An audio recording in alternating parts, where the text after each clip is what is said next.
Good morning. Here we are again. I got a question, and I have a feeling not many people are going to be honest about this because nobody wants to seem as real as I'm going to seem. Okay.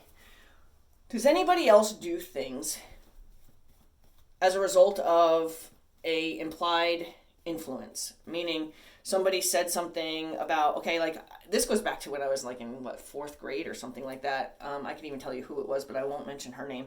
A girl was sitting behind me in one of my classes, and she said, "Oh man, you really got some split ends." You know what I did that day? I went home from school, found a pair of scissors, and I cut all my hair off. That was Kirsten's first short haircut. Because I was told I had split ends by somebody who sat behind me in a class. Okay, that's how powerfully influenced I can be by somebody's suggestion, somebody's criticism, basically, right? So I come from a critical background, so I'm very sensitive to criticism. And I'm just wondering if anybody else does things, even knowing that they know better, they do things because they feel like they're being criticized. So an example, and this isn't about anybody but me, okay? Just to make that clear. This isn't about anybody but me. But last night, my horse is a very, very friendly horse, and he visited with somebody instead of eating the hay that he had pulled all away from where he's fed. Because this horse does not eat where he's fed. So the food will be put in one space, but he doesn't actually eat there, okay? He drags it back, he paws at it, he drags it back, he spreads it all out, and then he spends the night grazing. He creates a grazing environment for himself. Well, last night, apparently, he gave off the impression that he needed more hay, that he had finished his hay. So I had somebody over, we were, enjoying ourselves, we were doing some work around the barn, and I really enjoy her company, and I really like this person. This isn't about this person, this is about me. But an observation was made out loud more than once. "Oh, did you finish all your hay?" It wasn't, "Do you need hay?" It was, "Are you out of hay?" Okay, so that way it wasn't somebody saying, "Oh, do you need hay?" It wasn't like that, but it was like that, okay? It was just a little more passive. It was more like, "Oh, Teddy, did you eat all your hay?" "Oh, Teddy, are you out of hay?"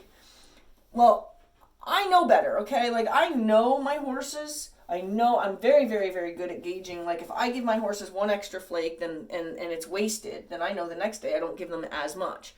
I may give them half of what would have been too much to see where that is. I'm very good at picking out what my horses need before they're wasteful. But because I'm so sensitive to what appears to be criticism of my care for my horse, now I have a horse, it's only 7:30 at night, and he's standing here without any hay, and it's worrying somebody. So what do? Instead of explaining, "No, believe me, he's good, look in the stall, you're not looking where he has made a mess, you're just looking where you think he's cleaned it up." Instead of doing that, because it was said 3 times. Now, for me, anytime you say something multiple times, it's because a message is supposed to be heard.